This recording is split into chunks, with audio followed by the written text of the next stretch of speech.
Every picture you take and promise you make, everything you do is about clout. Then you come into me for I shake your hand, there's nothing to smile about. Corruption inside every sector, but when it comes to them, they send you. Try investigate efficiency, right? Go talk to Barrett and Sue, cause I done fed up.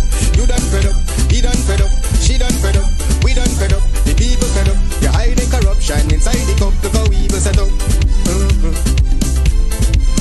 The people fed up. I done fed up of the dirty water, low pressure, want scream and tell somebody. Imagine 1500 US, and they're telling me super salary. I done fed up of the unemployment rate, say somebody lie, they say one Guyana. Cause when you look with the oil money going, circulate with one set of banner. Cause I done fed up, you done fed up. There and fabricate that. Unless you say who the person is, I can't comment on anonymous people. Okay, well, let's talk about specific individuals. What is your relationship with Mr. Su Jurong? Su? Oh, Su? My relationship? Nothing. He is...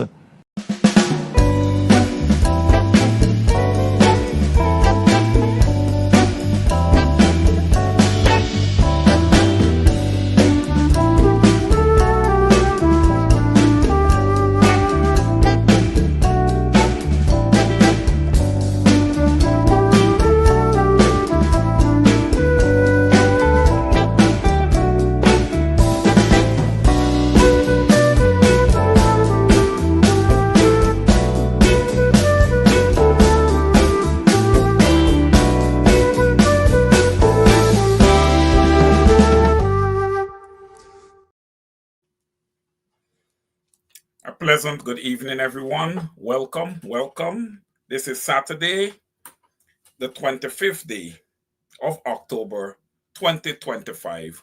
Welcome, welcome to each and everyone to Over to You, a program by the people, for the people.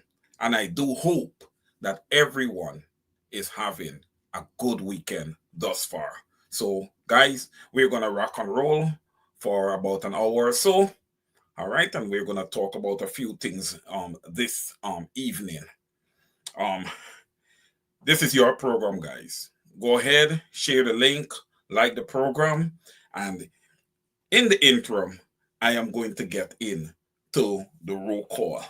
Let me see who is here this evening. Mr. Victor Ben, a good evening to you. Marcus Paul, good evening. Canarsie Brooklyn, all right. Brooklyn in the house. Miss Rhonda Spencer Tom, a pleasant good evening to you. Miss Sharon Griffith, good evening. Welcome to the program. Miss Rosemary Martindale Brackett, welcome. Good to see you. Miss Desiree Smart Felix, hey, Canada is always in the house, okay? Don't worry, Miss Desiree Smart Felix. Donald Trump has to come back to the table and deal with Canada, okay? Don't even worry about it. All right. Sandra Sargent, good evening. Good to see you. Aileen Norton, a pleasant good evening to you. Miss Pam Halls, a pleasant good evening to you. Miss Mary Figueroa, again, Canada is in the house. Good evening. Nav Joe, good evening to you.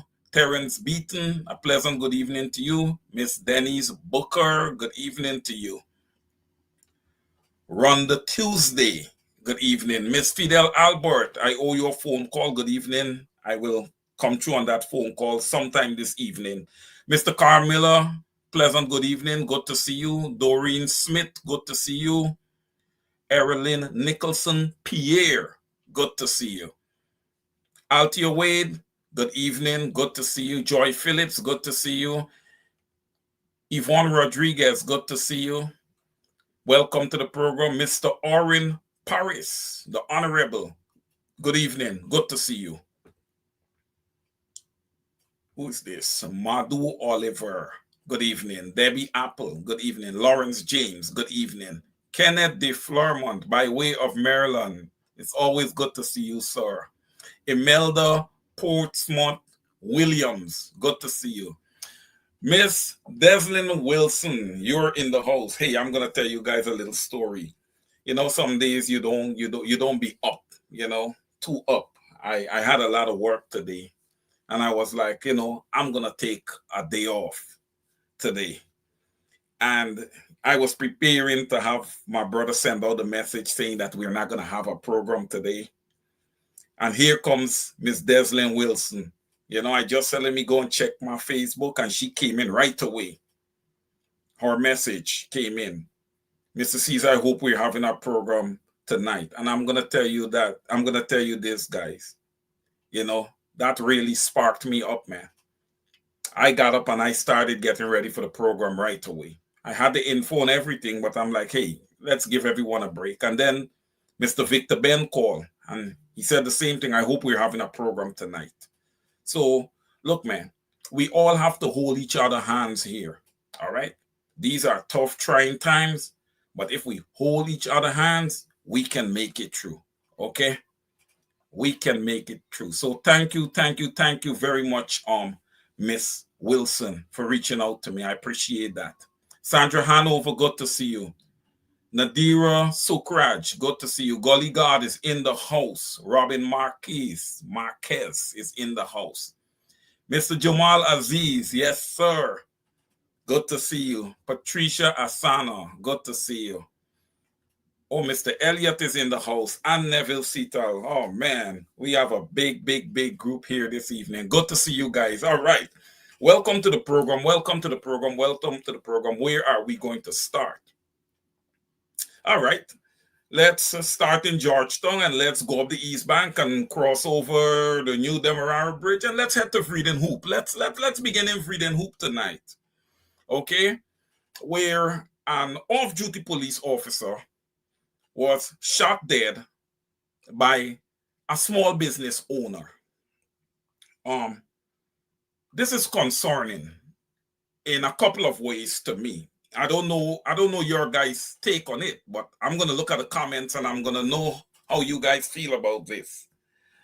I have a problem with, the amount of firearms that's being distributed in Guyana, and it appears as if everybody's a businessman, right?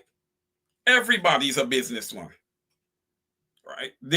I believe every year there should be a refresher program that every firearm holder, it is mandatory that you attend that refresher or you lose your firearm license and you are forced to turn in your firearm within 30 days if you do not have a valid renewal. Because when you do the refresher, it should renew your license automatically.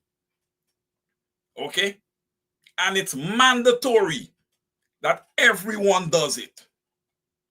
We are too loose with these firearms. We are taking other people's lives for granted. I have never seen a man, someone, unalive on the ground, and somebody was able to go and wake them up. Hey, wake up. A person who's actually dead. I've never seen that, and I'm sure no one on the program has seen that. You're incapable of giving life to a person. You shouldn't take one's life. No, the incident that would have occurred, okay, even if the police officer throw a cell phone at you, are you kidding me? Does that give you the right to take his life? That is petty. That is petty. Okay? And look, the optics is going to read this way. Because that business person is a person of East Indian descent. And these are the people that are getting the firearms. The legal firearms. Okay? That's a small business. It was nothing massive. But okay, given we're out on Friedenhoop, I guess close to the Stelling area, and yes, it's a business area and stuff like that. Okay, you may want to have somebody there with a firearm just in case people come to rob. But come on. This was basically an argument. You could have told him to just hand you the phone, let me see and make sure that the phone is the original phone that you would have given to him. If he says that it has a problem, okay, sir, come back tomorrow or Friday or whatever it is. We are going to look into this issue for you. Or if you have another phone that's in the price range, tell him, hey, look, I have this. This is what good business people do. Now, this is good business practices I'm talking about. Hey, look, here are some other phones here. The price range is similar. For a matter of fact, you know, you have this issue with this phone, I'm going to give you a little discount or whatever it is. That's how you get customers. That's how you promote your business. Now, I'm sure that that business is going to have to shut down. Right? And people, even if it doesn't shut down, people would have known what would have occurred there, and they will not support it. The actions of that businessman was reckless and stupid. There was no call for that whatsoever.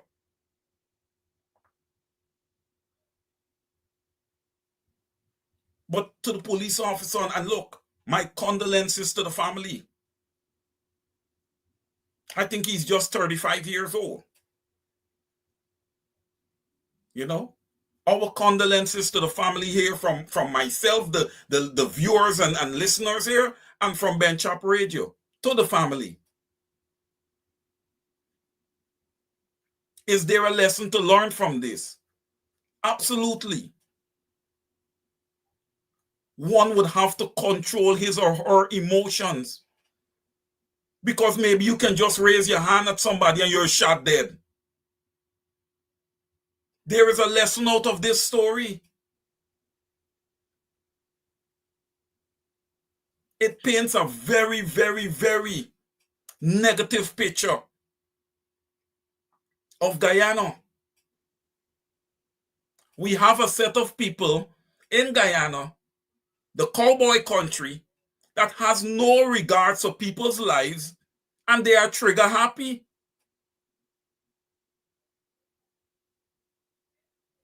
When you get a firearm, when you become a firearm holder, your hope should be to not ever have to use that firearm. You know? But he was so quick to the gun. That was his only solution. It's shameful. It's shameful. It also sends a message to the Guyana police force and those officers that likes to go around bullying people. It sends a message to those officers who likes to go around bullying the Guyanese citizens. I am not saying that this officer bullied this businessman, but the ones who goes around bullying people, this should be a profound message to you. It should be a profound message to you.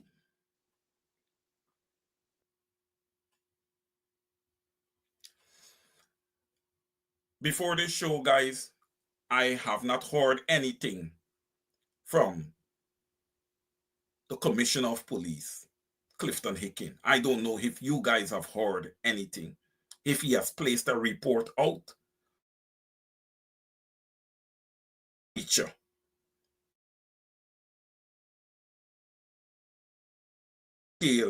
Report out. I know investigations are probably currently still ongoing, but I believe that the public deserves a right, the right to an update on this tragedy, because indeed it is a tragedy. A man should not lose his life for merely probably throwing a cell phone or pitching a cell phone in another man's chest. Okay? One can look at it and say because he's a black man and the way the black man is looked at in the nation of Guyana, it is okay to shoot him down and let it go to the courts, because there's a great chance that you may get away with it. Not going to hold that back. All right. I hope that that family gets justice. Okay? He was an officer. From what I would have understood, he has a family. He has children. Okay? It is the government's responsibility to somehow, because how this has happened here, this is murder. This is murder. All right? This is murder. All right. Let's move forward. Okay, there seem to be some issues within the judiciary. I know you guys probably are well aware and is well updated on that. I would love your opinions in the comments. But one thing I would say that I am heartbroken. I am very, very disappointed to see the Honorable Acting Chancellor of the Judiciary, Yannette Cummins Edwards, go. All right? Because when I look at Yannette Cummins Edwards and the way she conducts herself, okay, she is fit to be a role model to any young woman, you understand me, who intends to ascend to a very high place, whether it is within the legal fraternity, accounting, whatever it is. Okay? Yannette Cummins Edwards is one of the rare shining lights, shining stars that really stand out to me when I look across government in Guyana, whether it's, in Parliament or the judiciary or the executive. She stands out. Okay? She is a giant among women. Right? And I am saddened that she will be going off to early retirement. Ladies and gentlemen, I do have something to add to that. And you see, you have to study whenever you see government do things or lead party in government does things, right? You have to study every move. Now, I'll take you guys a little bit back in time, right? Right. I know it didn't happen too long ago, but what? Clifton Hickin was confirmed Commissioner of Police. Irfaan Ali, you are a shameful gentleman. You should be ashamed of yourself. Here you have Yannette Cummins Edwards, who would have served, I think, since 2017, acting. Okay? Why could you not confirm her permanent? Let her stay on for another year, and then she could have proceeded into her retirement, where she gets to get her proper salary or proper retirement for the work that she would have done. You guys are brutal.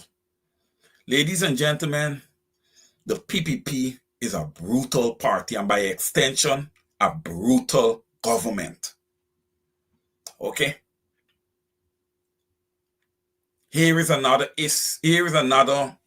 issue or situation that you would have failed miserably. Okay? Miserably. Now, let's move past that. So what does that do? Roxanne George then, Madame Roxanne George then moves in as the new Chancellor of the Judiciary. And then Navindra Singh moves in as the next Chief Justice. How many of you want to bet me that they will attempt to confirm these two individuals? They both fit the criteria of the PPPC narrative. Okay?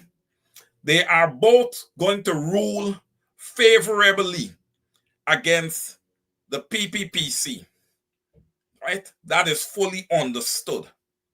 Whether it is that they have to make new laws, to try to pass whatever it is favorably or rule whatever it is, whatever case it is that comes before them favorably for the PPPC, they will do exactly that. My brothers and sisters, I'm very concerned this evening. I am very concerned that we will sit down and right under our nose, there's a great possibility that the Constitution of Guyana can be changed.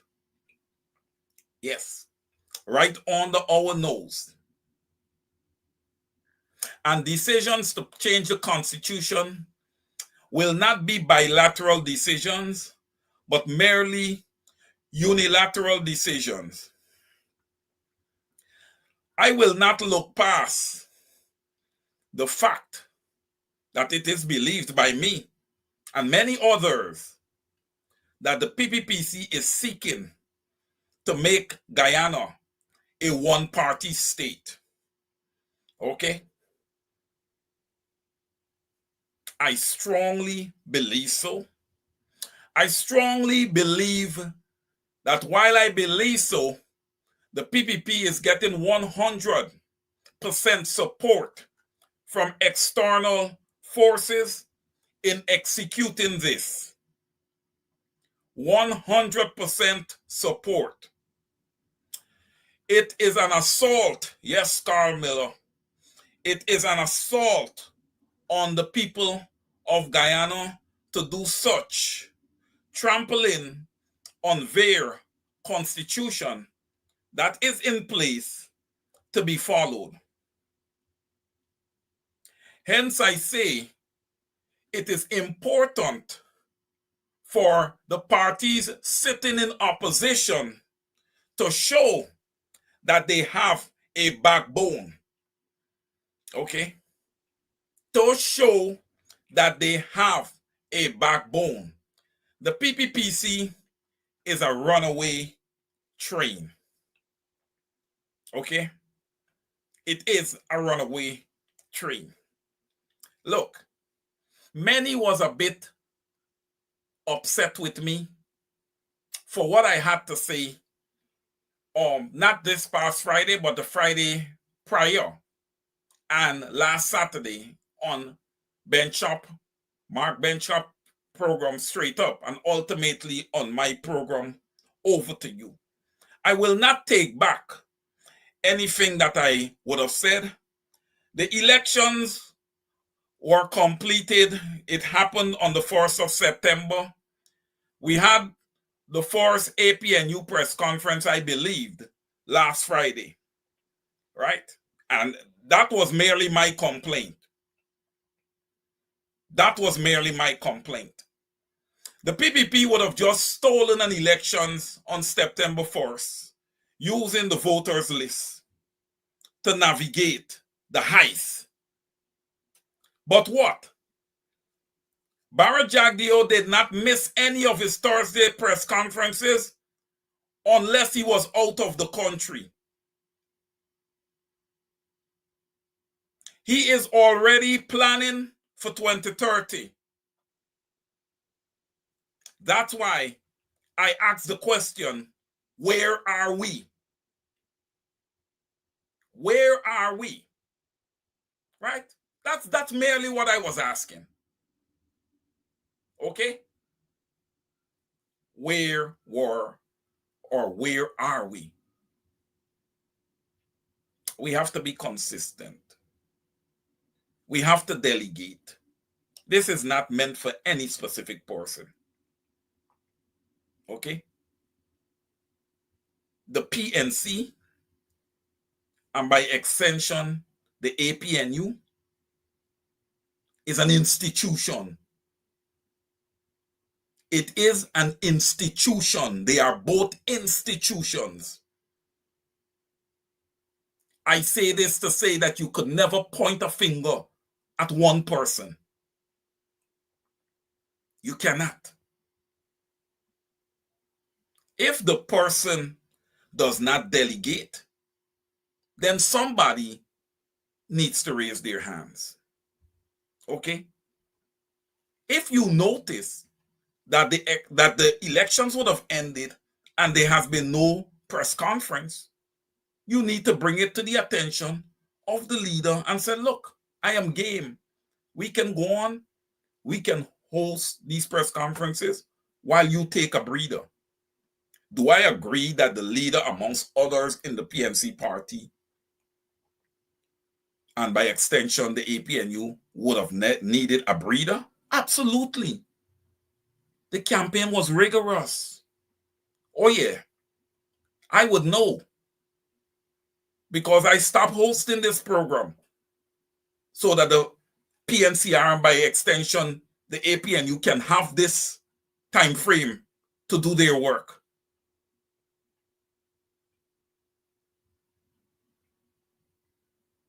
So yes, it was tough. But the people, you have to always be in contact with the people. They're expecting to hear from you. So it was a breath of fresh air to see last Friday's press conference. I did get in towards the end.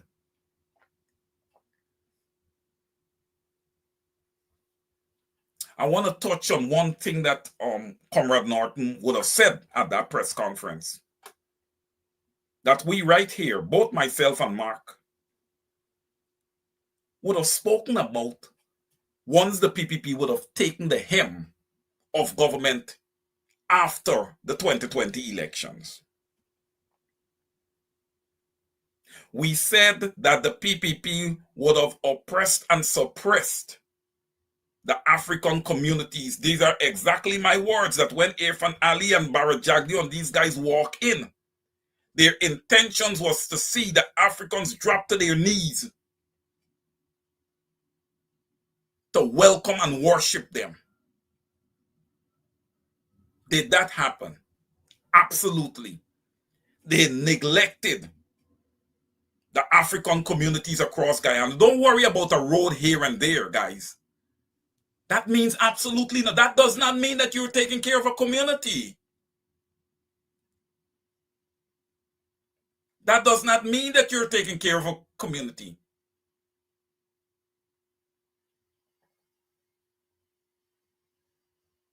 Victoria, I think it's east and west, right? I think it's so it go east and west, the both sidelines. Now Victoria is a forest village that was purchased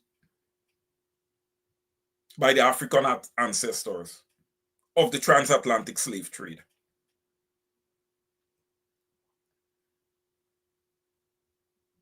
If you really wanted to show that you are an unbiased government and that you're a government for all, you would have had Victoria looking like a little city to pay homage. Yes, to pay homage to those who would have arrived before you.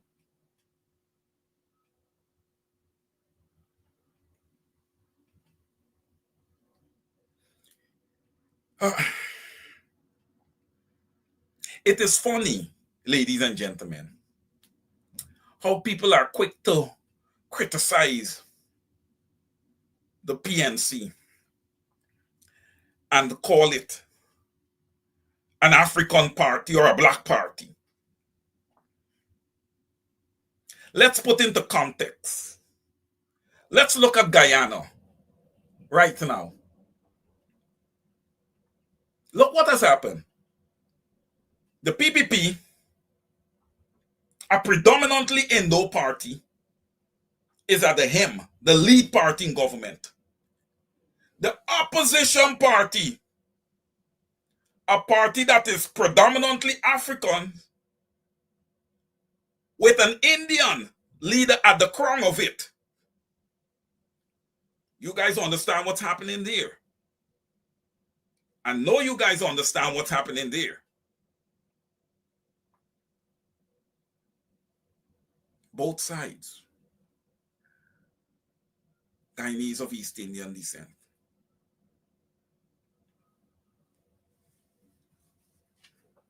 Look around you. All of you on the ground in Guyana. This is particularly for the PPP supporters. Look around you and see where the African Guyanese are hollering and screaming when there are two East Indians at the top.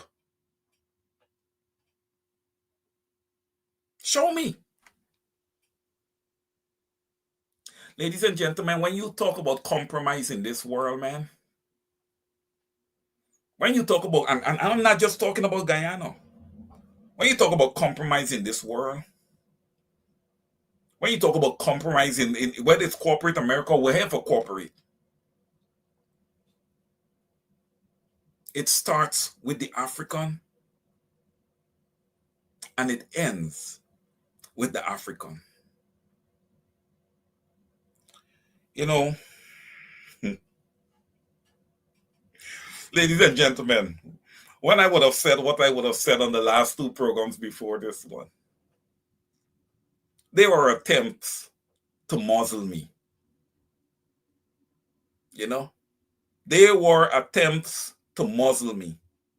But I'll say this. I promise you guys that when I come on here, it's to represent the people of Guyana. And we, as a collective, we will stick to exactly that. There will be no muzzling here. We will speak the truth and nothing but the truth.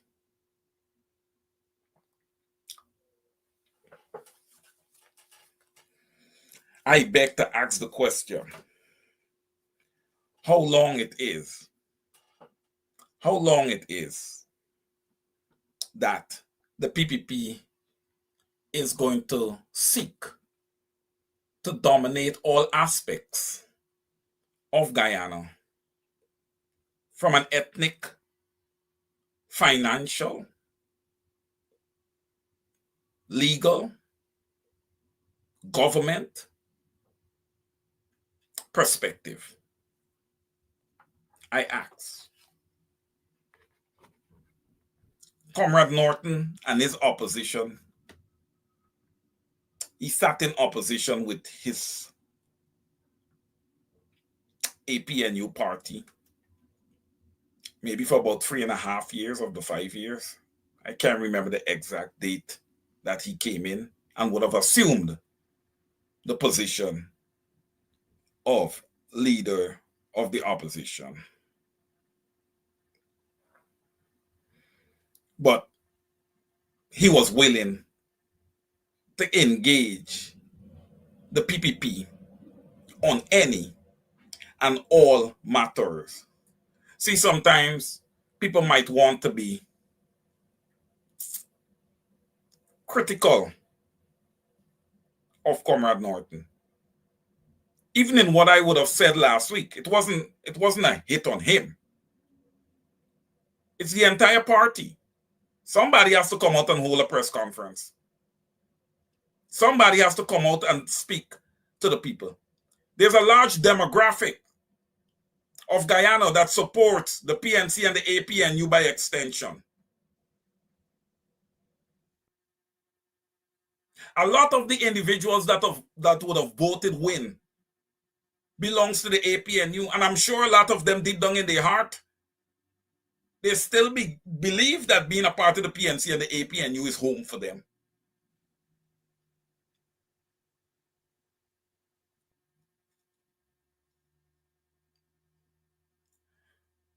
The back of the opposition is against the wall. There's no doubt about it.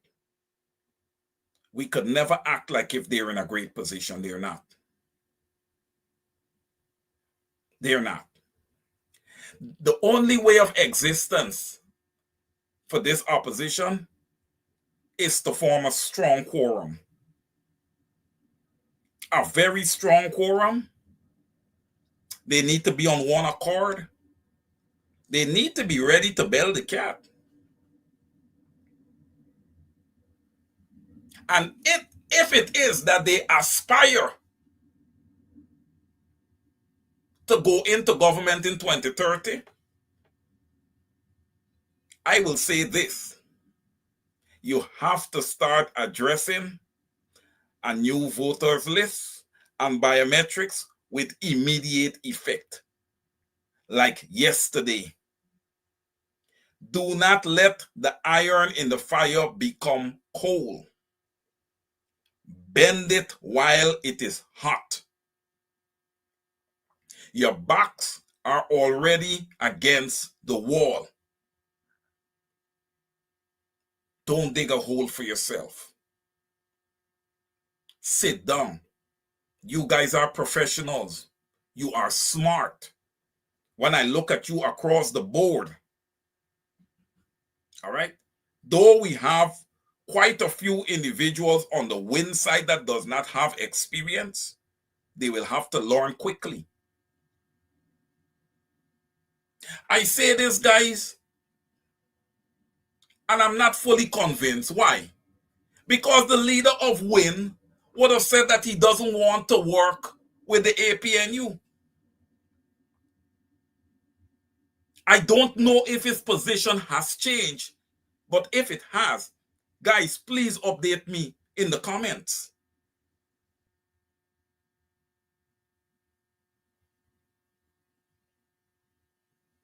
He said he does not want to work with the APNU.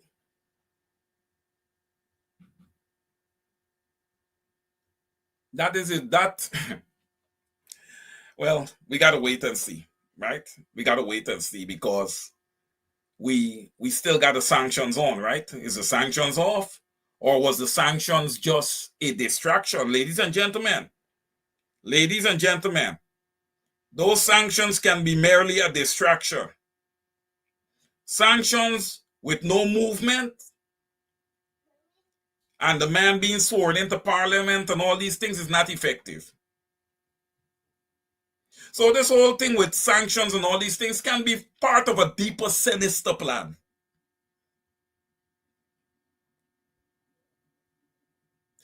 There are many things that are going to be done to the Guyanese people to distract them. We have to read this politics. We have to read it.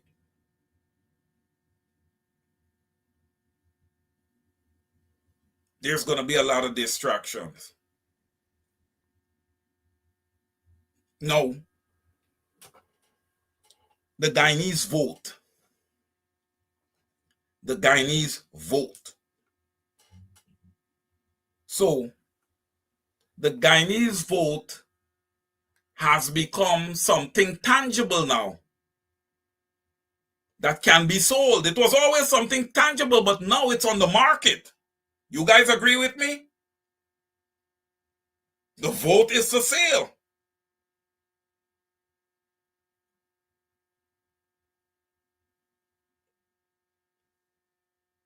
Individuals didn't take the money and voted somewhere else, like many in the APNU would have thought they did.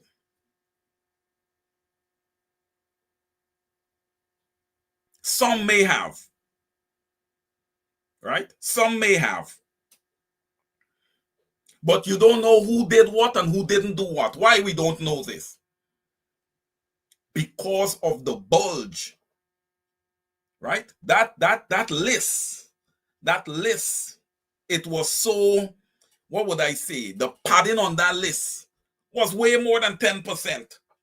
Was way more. Guyana couldn't have much more than 550,000 voters. Where are you going with a list of that size? And guess what, guys? Guess what, ladies and gentlemen? The PPP sits there quietly, and they're coming back with that same list in 2030. Could you believe that? They're going to come back with that same list in 2030 while we continue to have $1 trillion budgets. And y'all notice something?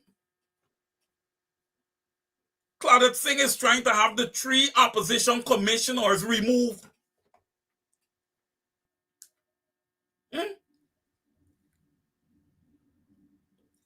Isn't, brothers and sisters, is it not time for Claudette Singh to take wish herself and retire? Is it not high time?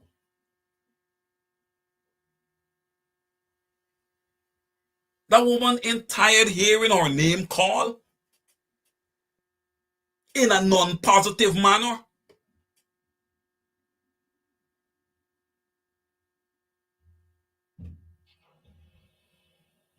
Now she's saying that the new opposition leader have to select new commissioners. Well, no. Claudette Singh, if the commissioners, the opposition commissioners, have to be removed, then you have to be removed too, because you guys would have gotten there the same way. So what I say to the opposition commissioners is to continue to show up for work. Just like how Navendra Singh did not demit Roxanne George's office, he sent her to a conference room. You guys do the same thing. You got to match fire with fire, man. You cannot continue to allow the PPP to just walk all over you and stop looking at the external forces. It's not their country. It's not their country.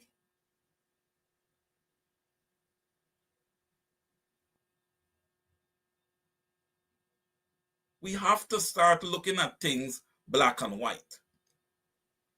And sometimes I feel like if the general opposition from time to time just miss the ball on that, you got to call it for what it is, man. You can't be shamed to do it.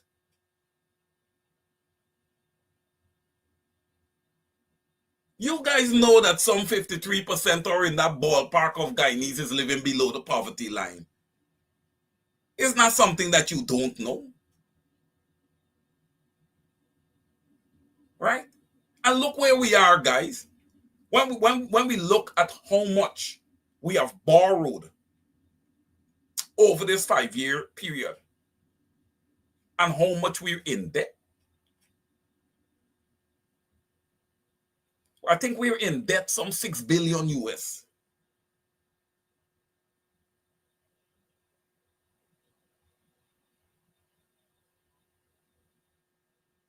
It's not crazily horrible, but oh my goodness.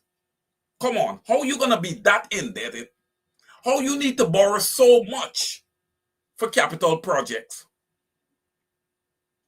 when you were bringing in the oil revenue that you're bringing in as a nation?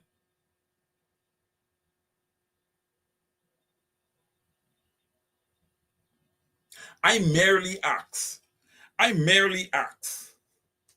for about 7.5 billion Guyana dollars. And guys, I may be overshooting, but I'm just taking the conservative angle here. 7.5 billion Guyana dollars would give every Guyanese a cash transfer of $100,000. Easily. I overshoot in there, because I'm acting like if we're serving 750,000 adults. When we're not. We don't have that amount of adults. I say $15 billion must be allocated every year for 2 cash transfers to the Guyanese people.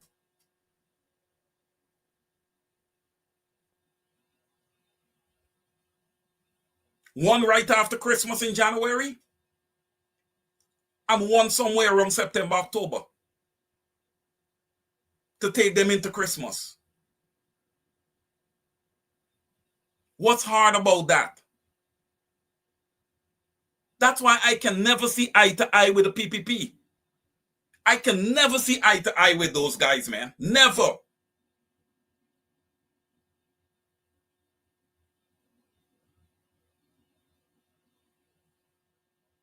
Because of the selfishness. The selfishness that they display.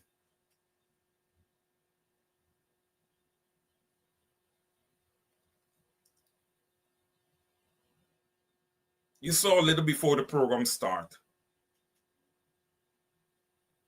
You saw the rerun with the Vice News and Barry Jagdeo. Who's who? Nothing was ever done about that. Instead of that, you have the Barry Jagdeo Demerara River Bridge.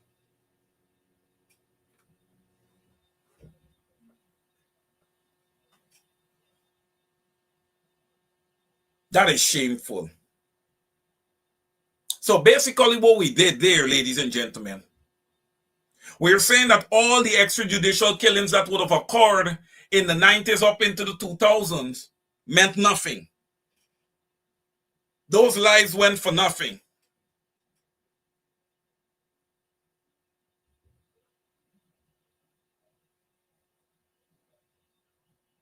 That police officer's life went for nothing.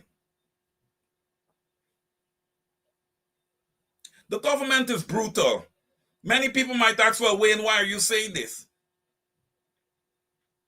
The Linden martyrs, their families have not been paid as yet. Quindam Bacchus's family has not been compensated as yet. Yo, you guys notice what is happening here. I hope you guys are noticing the trend. That is all black families. It's all African Guyanese families. How long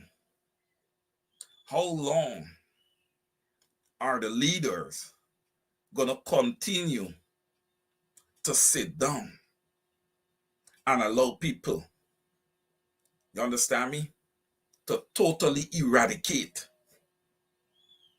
the black population in Guyana?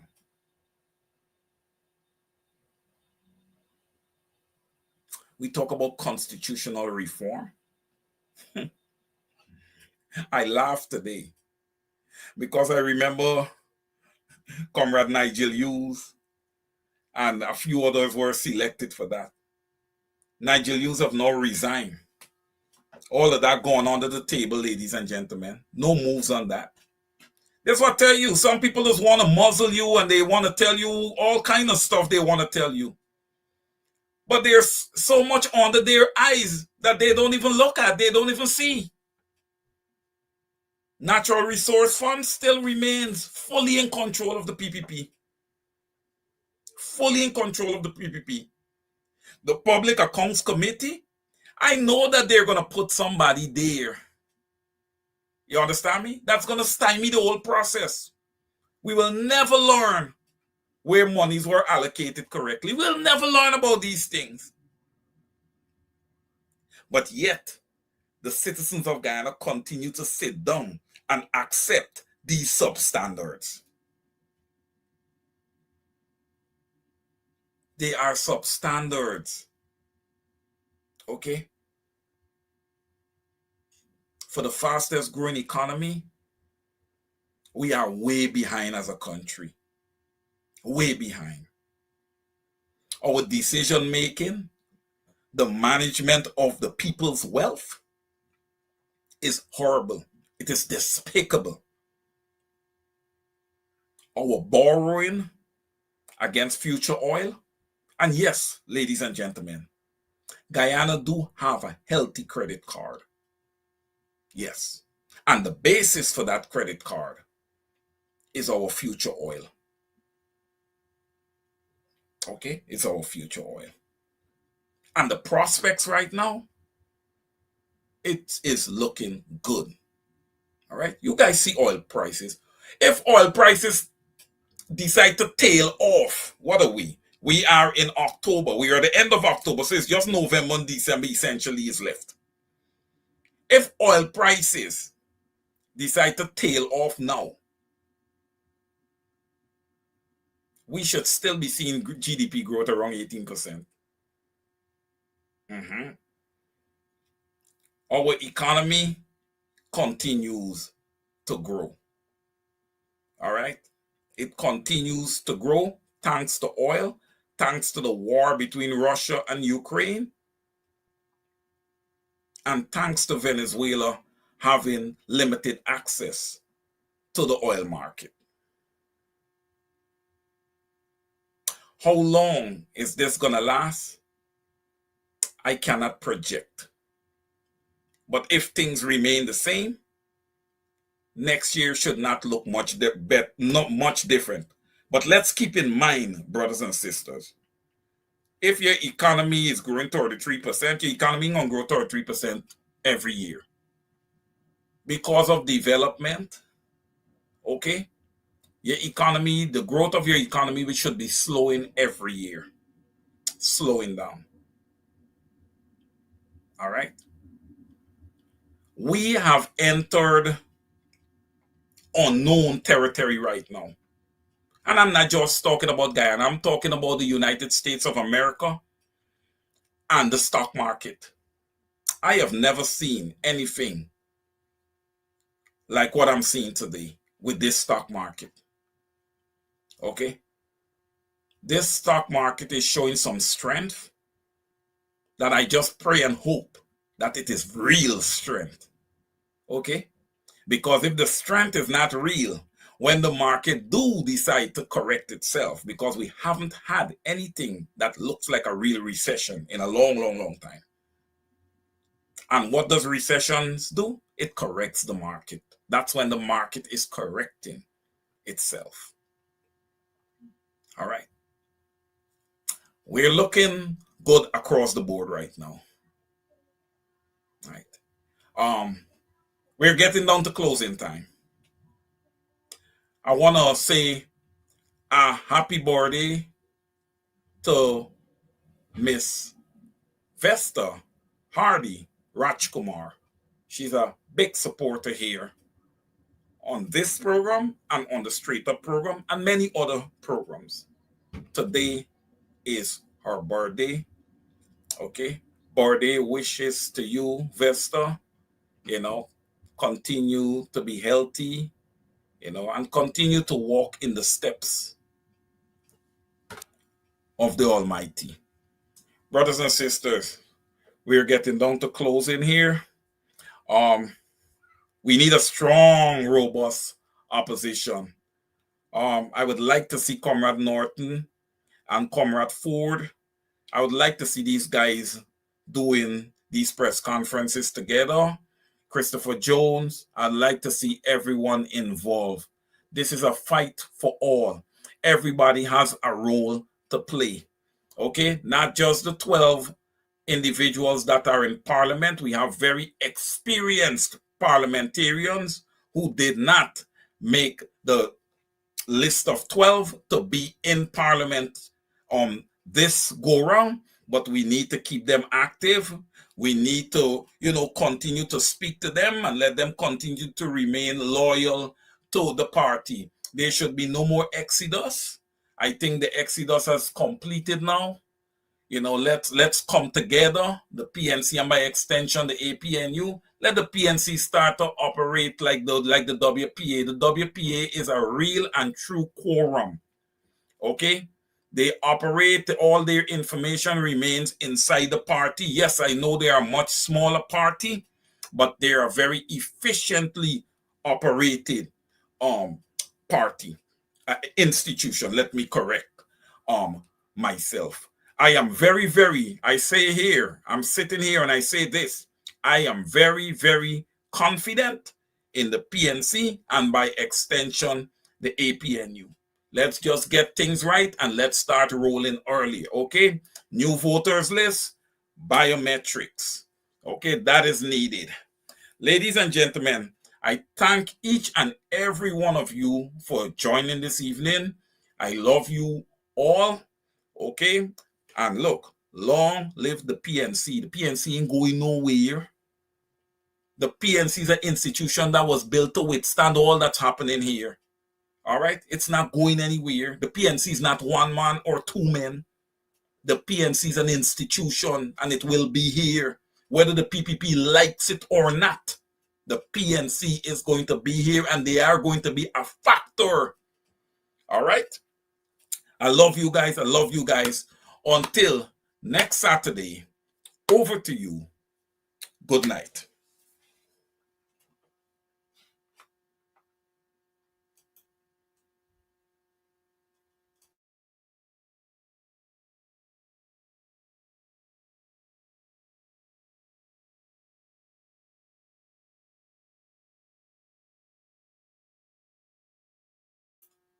Ladies and gentlemen, don't key out yet. Do not key out yet. Do not sign off yet. Do not sign off yet. Do not sign off yet. We've just got the cue that we're going to be going until 8:30 this evening. Stay put, stay put. Don't go anywhere. Stay put, stay put. Use the comment section. Anything special you want to discuss, let's discuss it. But we are going to continue. And in continuing, ladies and gentlemen, don't go anywhere. Don't go anywhere. Continue to share the link, like the program. Don't go anywhere. We're here until 8:30 this evening. All right. Ladies and gentlemen, let's head up the East Coast. Let's head up the East Coast for a second to the BV Primary School. Let's head up there. The BV Primary School.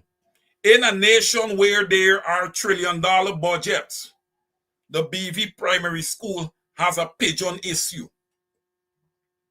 Okay? That could have been a community self-help where you bring all the people and you all try to figure out how you're going to take care of these pigeon issues. Instead of the PPP and their counselors, they trying to deny the fact, okay, that there's an issue with the school and that the children should not be there. Look, pigeon carries sicknesses too, you know. Right? The drop-ins and all these type of things. So the head of the PTA would have locked the gate. And here come the PPP counselor strolling up like if he's a big bad man. You can get locked up for this and all this kind of stuff. No, he can't. He cannot be locked up for anything. What he is doing essentially is making sure that the students are safe. The environment for the students is conducive to learning and safe. That is what the head of the Parent-Teacher Association was doing there. All right? This is how the PPP operates. Everyone who's a part of the PPP, all right, they have one posture. And that's the posture of a bully.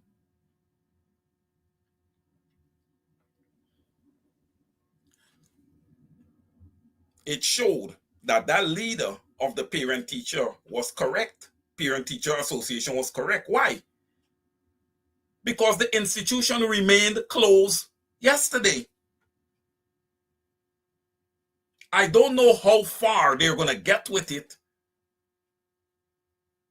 as far as taking care and handling the situation and making sure that it is conducive and ready for learning on Monday. So much has been budgeted for education. So much. And still, students are finding such challenges with the school facilities.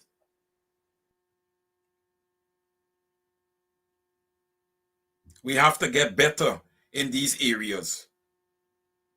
And I believe the parents in BV did a wonderful job, the way they dealt with this. It showed that they were concerned.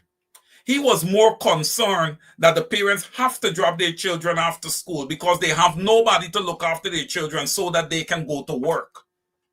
So wait, because I have to go to work, I am going to put my child at risk by dropping my child to an institution, right, that has an issue, that can get the child sick, and who knows what can happen, right?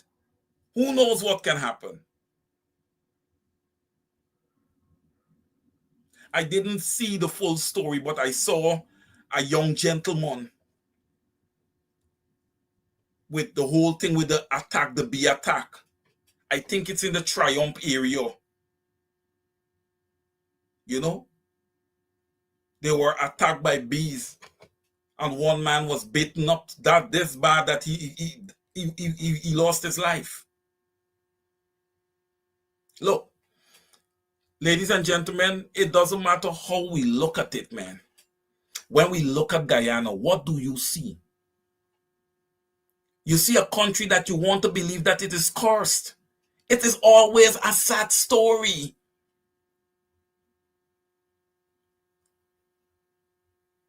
When are we going to start getting some real positive, upbeat stories?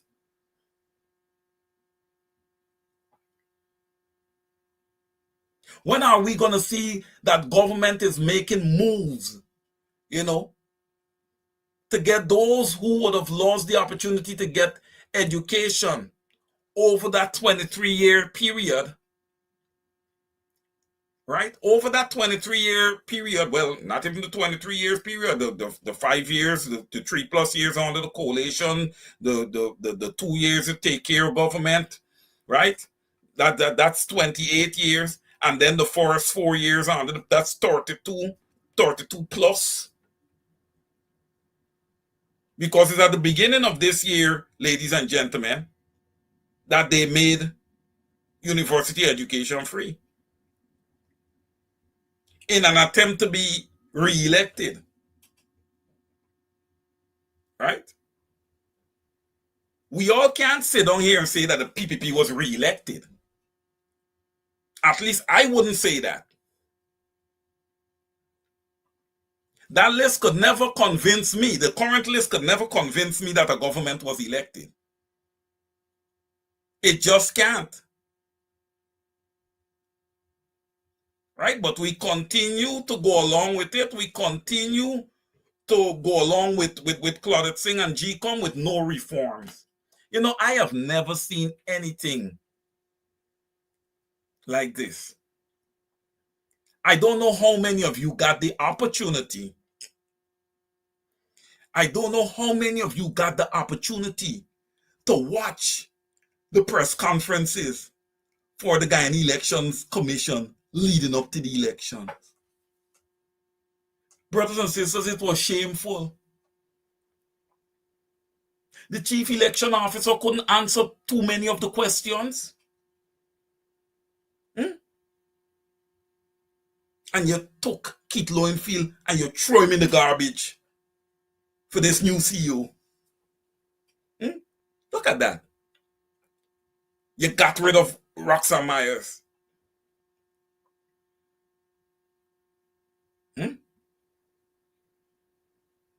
It was shameful. Why?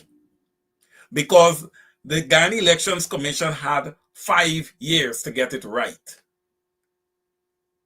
for the elections of September 1st, 2025. And to see the calamity that would have occurred September 1st, to see that list, okay, the list the size of the entire population. So what does that tell you? We shouldn't have secondary school, primary schools, and nursery schools in Guyana. because we don't have children, right? Based on that list, ladies and gentlemen, Guyana don't have children. How can you say Guyana have children? Everybody's voters' age. But still, the PPPC and Barajagio persisted with that same list. Could you guys believe that, man? That's why I keep saying that we just have to get better. We have to get better. These things are right in our face. That alone to show that I am not wrong when I said that these people are going to change the Constitution right in front of our eyes, because they take us for granted.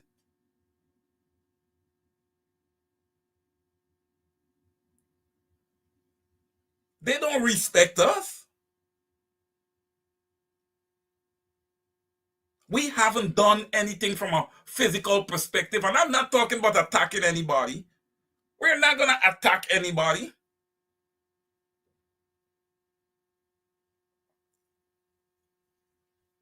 But what we can do, we can come out in our thousands and stop all movement across Georgetown, the East Bank, the Demerara Bridge, and everywhere if we want to.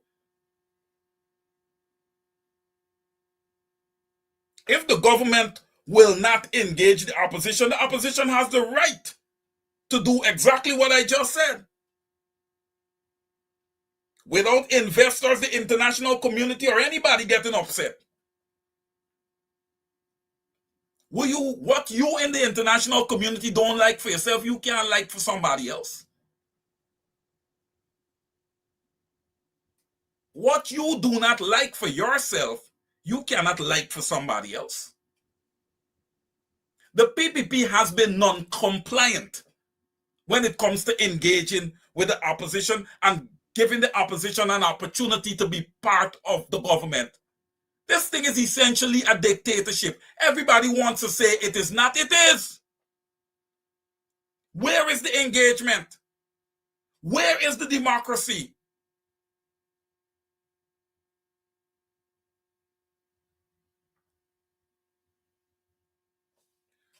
The Guyana government is an authoritarian government. That man would have studied and got his education in Russia. He is applying what he learned in Guyana. That man has close ties to communist China. He knows where he's getting his education from on how to deal with the Guyanese people. What has to be figured out is a measure to counter this. It just cannot be voices of dissent year after year. Every election cycle that goes by, the real owners of Guyana continues to lose Guyana.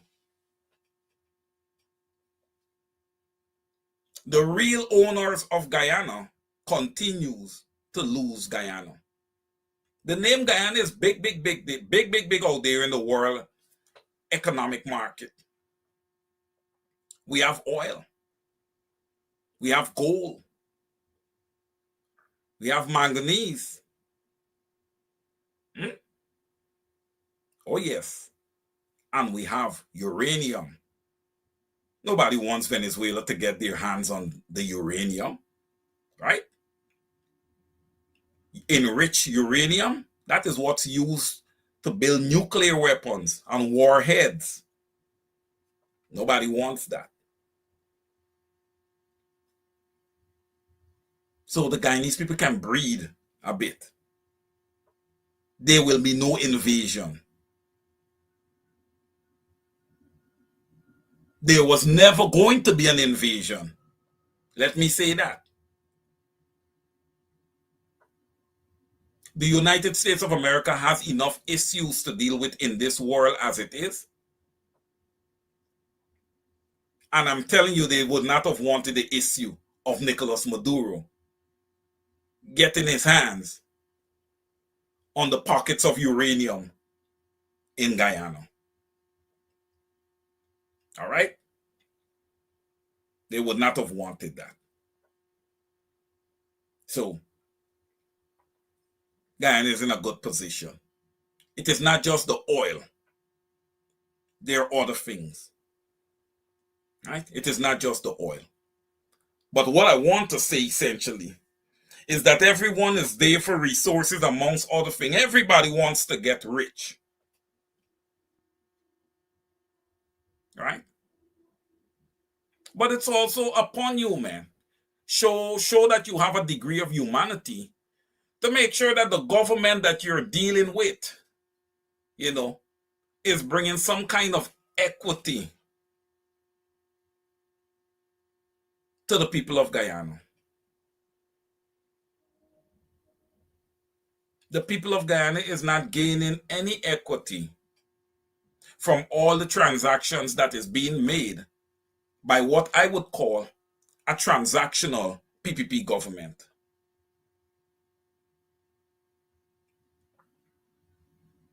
Guyana needs a people-centered government. Guyana needs some people. You don't need to go all people-centered when you talk about policies and where your budgets go. Okay? But the Guyanese people need cash transfers, consistent cash transfers at least twice a year, a strong health system, a strong education system, and government, a strong private sector, a strong banking system, and government and the private sector need to be able to create jobs so that when you have young Guyanese graduating from university, they can walk right into a job in their own country. The part-time jobs that you guys have been giving out, that is for CXC type children who is trying in high school, who is excelling, would get a pass from the school saying that this child, you understand me, is doing excellent work and can take on a part-time job for 2 hours or 3 hours a day after school, or however that may be. Right? That should be the purpose. Part-time employment cannot support mothers with children and families. It just can't. It is not sustainable. What we need to do, we need to encourage people to go back to university. Okay? We need to encourage people to go back to university and continue their education. We need to make sure that our technical schools are properly equipped for those who wants to work with their hands. They are able to go and learn. And in our technical institute, we need to have a particular area that is set aside for training with oil and gas. Part of the training can be done locally in Guyana. We are now an oil producing nation. They can be sent out to the rig to learn the other part of the program or to do the other part of the program. And then you can either send them out to the United States, you could send them to the Middle East, wherever you want to send them. So that we have our own exports on the ground here in Guyana. And look, I am talking about this now. This is what we should have done some 10 years ago. We should have sent out people to learn the oil and gas industry before the extraction would have begun in 2020. But we didn't. Okay? And this is where people sit down and they say PPP all the way, PPP is strong. You sat there for 23 years. You sat there for 23 years.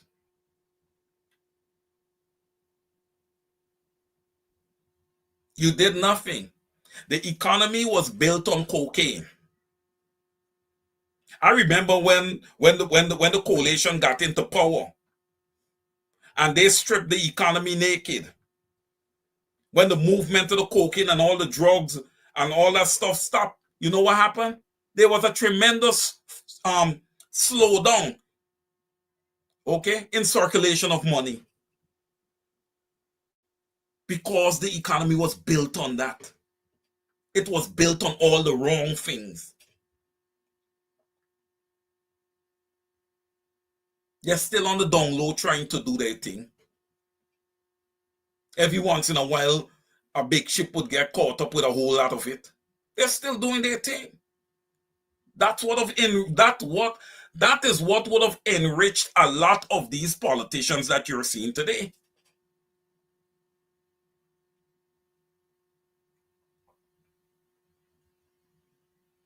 So,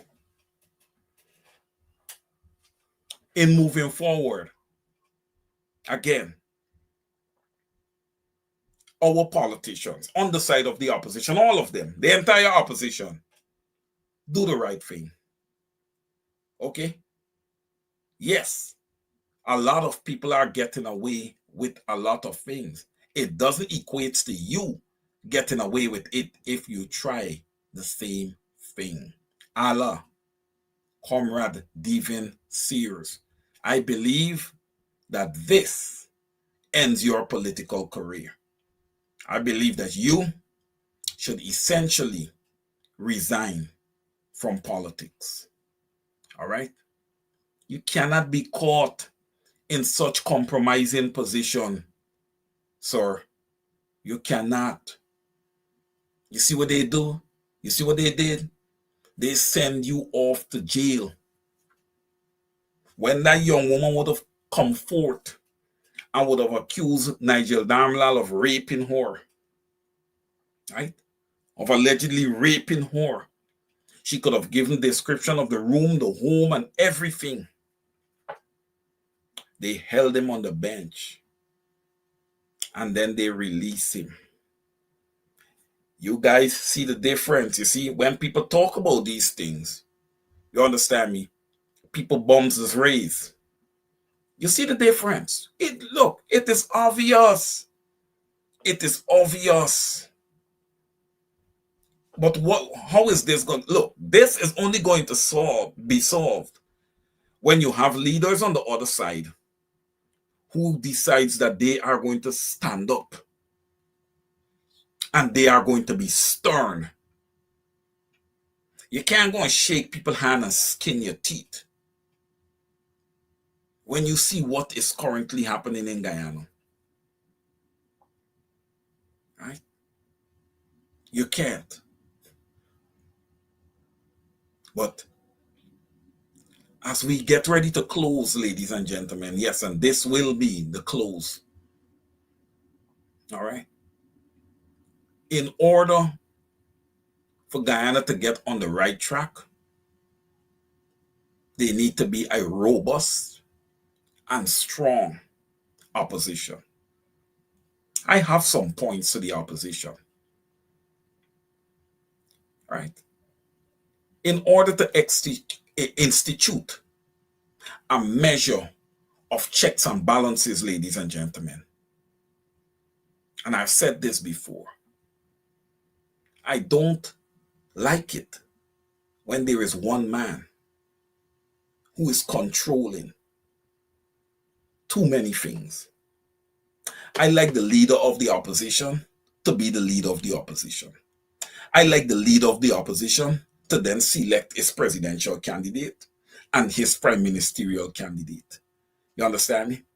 And also, the leader of the opposition or the leader of the PNC, and by extension, the leader of the APNU, yes, that can be the two positions that leader hold. Leader of the PNC, leader of the APNU. Cannot be the presidential candidate.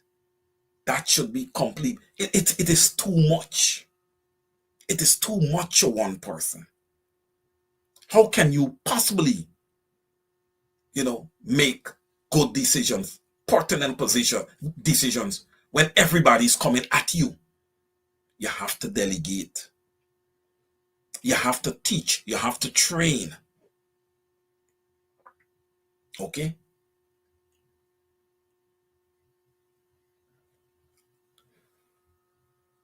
Roysdale Ford, the Honorable Comrade Roysdale Ford, he needs to come into the fold. Okay?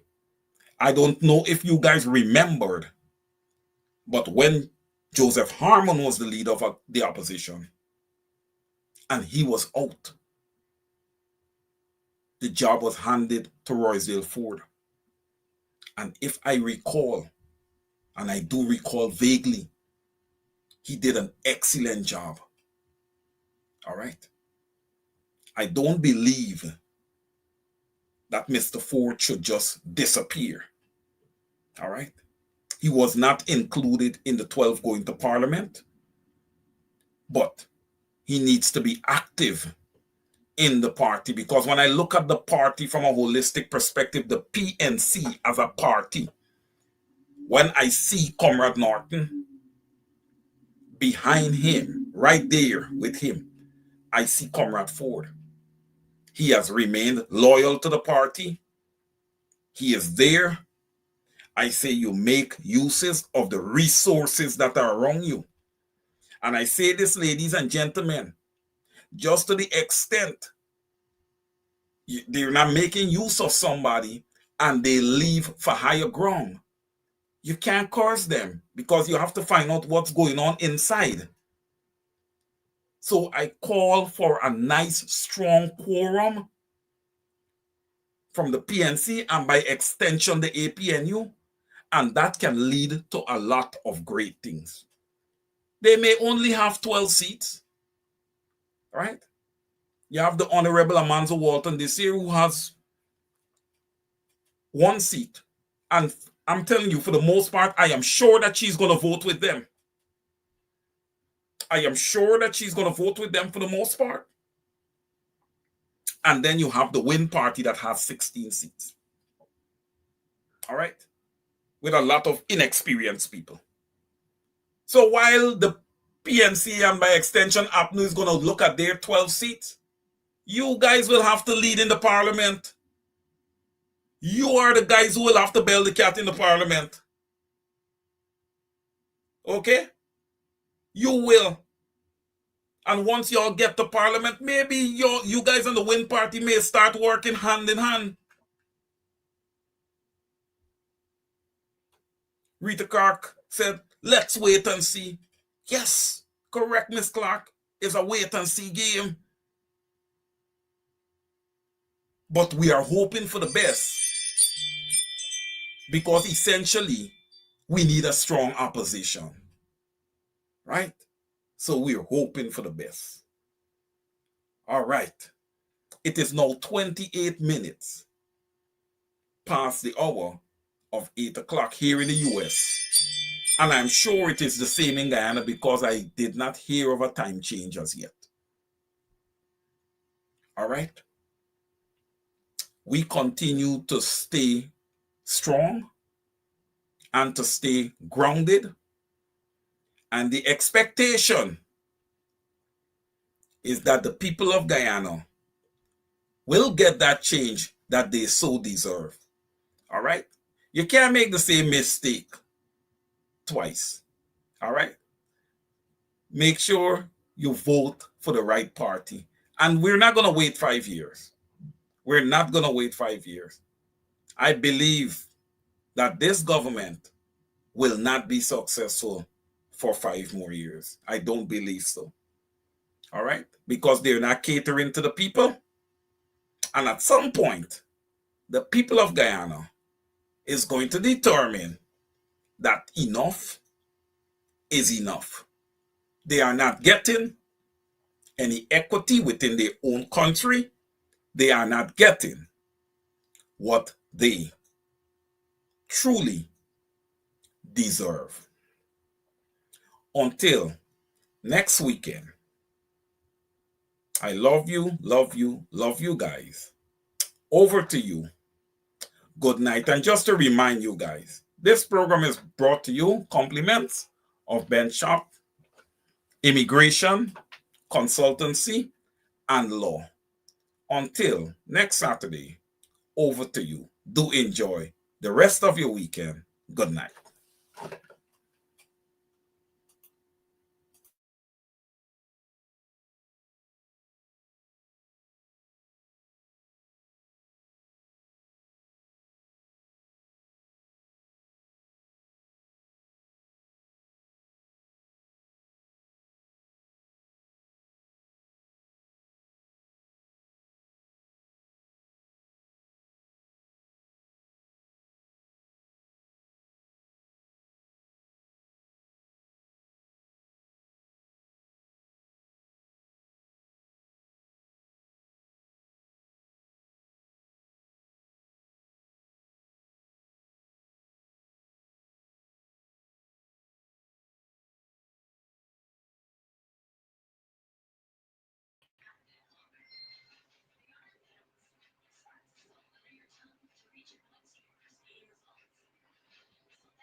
At Big Bird Transportation Service, we specialize in safe, fast, and dependable delivery transportation for businesses and individuals. Whether you're sending a small package across town or need scheduled deliveries for your company, we're here to make sure your items arrive on time, every time. Our team is committed to providing efficient logistics solutions with a personal touch. With a fleet of well-maintained vehicles and experienced drivers, we handle every delivery with care, from pickup to drop-off. Why choose Big Bird? On-demand and scheduled deliveries. Local and regional coverage. Secure and professional handling. Customer-first service. Call us today at 929-329-9938 and let Big Bird take your deliveries to the next level.